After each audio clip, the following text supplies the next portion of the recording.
Okay, Rick. Give me one hiding outside. Ghostbusters, a name that has become iconic. It's not just a movie, it's a cultural phenomenon. With its unforgettable cast, groundbreaking special effects, and supernatural shenanigans, it's hard to imagine Ghostbusters without thinking of the 80s. But what if I told you that behind the scenes, the making of Ghostbusters was almost as bizarre and supernatural as the ghosts the team captured? Get ready for 11 jaw-dropping facts you've never heard about the making of this 1984 classic. You won't believe some of the stories we uncovered. 1. Bill Murray improvises most of his lines. Let's start with a legend, Bill Murray. The man who made Peter Venkman a household name didn't exactly have a script in mind during his scenes. He practically improvised half his lines. And it's not just that he ad-libbed occasionally. Oh no, the entirety of some scenes were his own creation. One of the most famous quotes, "He slimed me," wasn't even in the script. Bill Murray just said it, and it was so good that it made the final cut. The cast and crew were often left in stitches, never knowing if they would get a new line or a whole new take. 2. The Ghostbusters theme song was almost cut from the movie. The Ghostbusters theme song, performed by Ray Parker Jr., was almost cut from the movie. According to various sources, the song was created quite late in the production process. Initially, the filmmakers had doubts about including a theme song because they didn't want to distract from the film's tone. However, they eventually realized that a catchy song would help tie the film together and make it more memorable.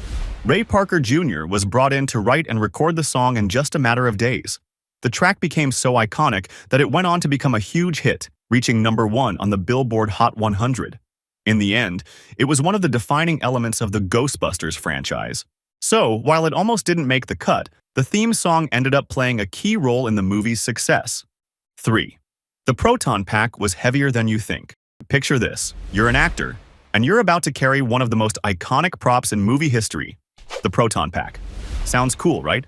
Well, not so fast. Those things were heavy. We're talking about 30 to 40 pounds of equipment slung over your shoulder. Imagine trying to run around fighting ghosts while wearing that thing. But the actors weren't just carrying props for fun. They were doing most of their own stunts. And that included slinging that hefty pack around. Even the likes of Bill Murray, Dan Aykroyd, and Harold Ramis had to work up quite a sweat. 4.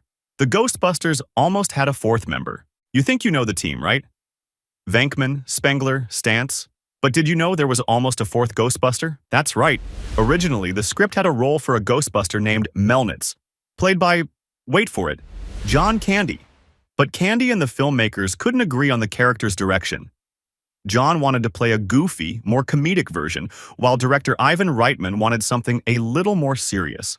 In the end, the role was scrapped. But John Candy still played an important part in the Ghostbusters legacy.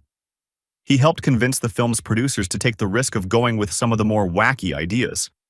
But over the years, the idea of additional Ghostbusters or new characters has popped up again, especially with the recent Ghostbusters films, including Ghostbusters Afterlife. In the 2016 Ghostbusters reboot, there were 4 primary Ghostbusters, and in Ghostbusters Afterlife, new characters were introduced as part of the legacy, expanding the team once again. So, while the fourth member idea never made it into the original films, it's been explored in different ways through the franchise's evolution. 5. The Slimer character was inspired by a real-life incident. Now, let's talk about Slimer, the green, gluttonous ghost who became a fan favorite. While most of us know him as a wacky, almost comical creature, did you know that the design for Slimer was inspired by a real-life incident?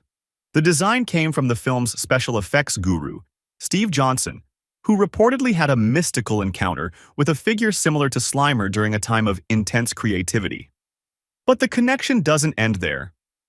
Slimer was originally meant to be a much more terrifying creature, but after some tweaks, the lovable ghost we know and love emerged. It was a perfect example of how the creative process can evolve into something unexpected and iconic. 6. Sigourney Weaver's seductive performance almost didn't happen. Sigourney Weaver, the actress known for her tough-as-nails portrayal of Ellen Ripley in Alien, was actually initially reluctant to take on the role of Dana Barrett in Ghostbusters. But she was convinced after a certain seductive scene was written into the script. Originally, Dana was to be a more straightforward character, but when the filmmakers realized they could add a little spice to her persona, They gave Sigourney a scene where she was possessed by Zool and became a sultry, otherworldly character. Sigourney actually nailed this unexpected, sexy ghost performance, which helped make her role even more memorable. 7. The Stay Puft Marshmallow Man's costume was a nightmare to build. Okay, this one's hilarious. When you think of Ghostbusters, the Stay Puft Marshmallow Man is one of the first things that comes to mind, right? But did you know that his giant costume was an absolute nightmare to make? The costume weighed a ton and required a team of people to maneuver the set. To make matters worse, the inflatable marshmallow monster was so big that it could barely fit on the set. So, what did they do? They filmed him in pieces, giant marshmallow pieces, using different camera angles and special effects to make it look like he was one massive creature. It was a technical headache, but it worked perfectly in the end. 8. The movie's iconic ectoplasm was actually made from Jell-O. The gooey ectoplasm that made Ghostbusters so unforgettable. But here's something you might not know. The ectoplasm, yes, that slimy green substance, was actually made from Jell-O. That's right, the same stuff you eat at family gatherings. Special effects genius. Steve Johnson used Jell-O mixed with other ingredients to create the perfect goo. It wasn't just the slime that gave the movie its eerie feel, but the texture, the way it squelched underfoot. Pure perfection. 9. The original script was a lot darker. It's true that the original script for Ghostbusters was much darker than the version we eventually saw in theaters. The first draft of the screenplay, written by Dan Aykroyd, had a more horror-oriented tone. The plot was more focused on the supernatural and had a heavier emphasis on paranormal creatures. In fact, it featured a much more ominous villain, and some of the comedy was darker in nature. One of the key differences was the portrayal of the Ghostbusters team. In the original draft, they were more like traditional scientists trying to combat a genuine supernatural threat, and the ghostly encounters were more threatening, even with some characters meeting gruesome ends.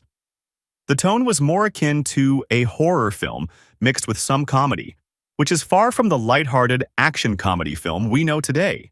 Additionally, there were some darker elements tied to the mythology of supernatural beings, including a more unsettling explanation of the otherworldly dimensions.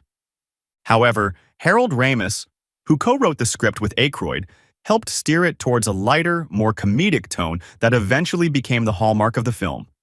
The blend of horror and humor was what set Ghostbusters apart and made it so successful. 10. The film's special effects were revolutionary for their time. When Ghostbusters hit theaters in 1984, the special effects were mind-blowing. But what you may not realize is just how revolutionary they were for their time. The effects team used a mix of practical effects, stop-motion animation, and early digital effects to create the ghosts, including the terrifying terror dogs and the iconic Stay Puft Marshmallow Man. It was a blend of old-school techniques and cutting-edge technology that blew audiences away and set the standard for future sci-fi and horror films. 11. The Ghostbusters' famous line, "Who you gonna call?" was actually a last-minute addition. Yes, it's true. The famous line, "Who you gonna call?" from Ghostbusters was a last-minute addition to the movie. According to the film's director, Ivan Reitman, the phrase wasn't part of the original script and was actually added during the production process. The line came about during a meeting with the film's screenwriters, Harold Ramis and Dan Aykroyd. It was meant to be catchy and help convey the feeling that the Ghostbusters were the ones to call when paranormal problems arose. The line was originally part of a song by Ray Parker Jr., which became the theme for the movie, and it quickly became one of the most quoted phrases of the 80s. Sometimes those spontaneous moments are what end up making a movie unforgettable. So there you have it. 11 bizarre, behind-the-scenes facts that will make you look at Ghostbusters in a whole new way. From Bill Murray's improvisation to the creation of the Stay Puft Marshmallow Man, this movie truly had it all. And next time you watch it, just remember, it wasn't all just ghost-busting and laughs. There was some serious movie magic happening behind the scenes. Thanks for tuning in, and hey, if you need a team of ghost-busting experts, you know who to call. We're ready to believe you! Who can you call?